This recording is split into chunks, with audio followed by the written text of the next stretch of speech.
আজকে আমি আপনাদের সাথে এই সুন্দর লাভ গলার ডিজাইনটার ফুল কাটিং ভিডিও দেখাবো। পুরো ভিডিওটা প্রথমেই দেখে আমি একটা যাবেন। ফিউজিং কেটে নিয়েছি। ফিউজিংটা আমি 4.5 ইঞ্চি মাপ করে একটা ভাঁজ দিয়ে নিয়েছি। তারপরে 7 ইঞ্চি গলার লম্বা নিয়েছি, 3 ইঞ্চি পাশ করে নিয়েছি। আমি যেহেতু 2টা জামা বানিয়েছি, তো একটা লাফ আমি কাটিং করে রেখেছিলাম 1.5 ইঞ্চি পরিমাণের।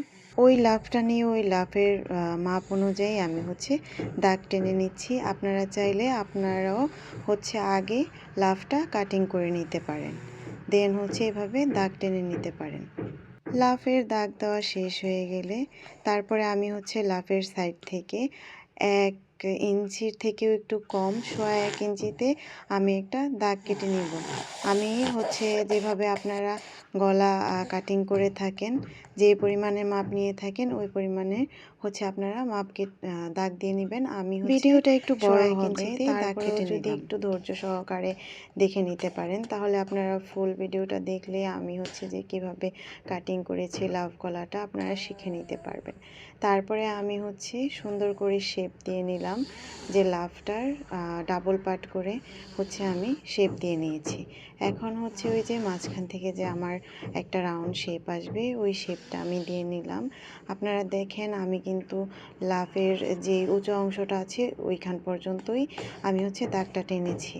এখানে আলাদা রকম একটা ডিজাইনের শেপ আসবে, তাই ওখানে যেহেতু আমি 1.5 ইঞ্চিতে দাগ টেনে নিছি, এখানেও আমি 1.5 ইঞ্চিতে দাগ টেনে নিছি। আপনাদের সুবিধার ক্ষেত্রে আপনারা যেন ঠিকভাবে বুঝতে পারেন, তাই জন্য কিন্তু আমি কোনো স্পিড বাড়িয়ে দিইনি। আমি নর্মাল স্পিডে এই গলার কাটিংটা আমি আপনাদেরকে দেখাচ্ছি। এখন আমি যে 1.5 ইঞ্চি করে দাগটা টেনেছিলাম এইটার অনুযায়ী আমি গলাটা কাটিং করে নেব। আপনি এইটাই আপনারা আপনাদের মাপ অনুযায়ী সুন্দর করে কাটিং করে নিতে পারেন, যার যার গলার মেজারমেন্ট অনুযায়ী। আমি এখানে ফিউজিং পেপারটা ইউজ করছি। আপনারা কিন্তু ফিউজিং পেপারটা ইউজ করবেন, এটা কিন্তু আয়রন করেই বসাতে হবে। আর আমি গতবার যে এই জামাটার সাথে এই জামার গলাটা দিয়েছিলাম ওটাতে কিন্তু আমি বক্রম ইউজ করেছিলাম, বাট বক্রম ইউজ করলে তেমন একটা ভালো আসে না। তাই এবার আমি পাতলা যে ফিউজিংটা আছে ওইটাই ব্যবহার করেছি। গলাটার কাটিং প্রায় শেষ। এখন আমি লাভ শেপটা কাটিং করে নিয়েছি। আপনাদের যদি কোথাও কোনো কিছু বুঝতে অসুবিধা হয়ে থাকে আপনারা আমাকে কমেন্ট করতে পারেন। কমেন্টের মাধ্যমে আমি বুঝিয়ে দেওয়ার চেষ্টা করব। দেখেন গলাটা কত সুন্দর হয়েছে কাটিং করার পরে। যেহেতু এটা আমি প্রিন্টের কাপড়ে বসাবো, তাই 2 কালার কম্বিনেশনে যেহেতু বানাচ্ছি, তাই আমি এক কালারের কাপড়ের উপরে এটা আমি আয়রন করে বসিয়ে নিচ্ছি। আপনারাও এভাবে আয়রন করে বসিয়ে নিতে পারেন। আমি যে জামাটা বানিয়েছি আপনারা তো দেখতেই পেয়েছেন, 2 কালারের ডিজাইনার জামা বানিয়েছি।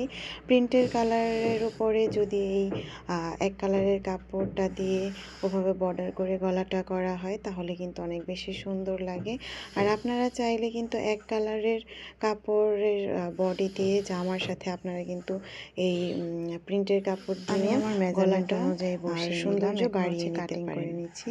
কাটিং করার পরে আমি এখানে আয়রন করে ভাঁজ দিয়ে বসিয়ে নিচ্ছি। আর এমন সুন্দর সুন্দর ভিডিও দেখতে অবশ্যই আমার পেজটাকে ফলো দিয়ে পাশেই থাকবেন। ইউটিউব চ্যানেল থেকে দেখে থাকলে সাবস্ক্রাইব করে দেবেন।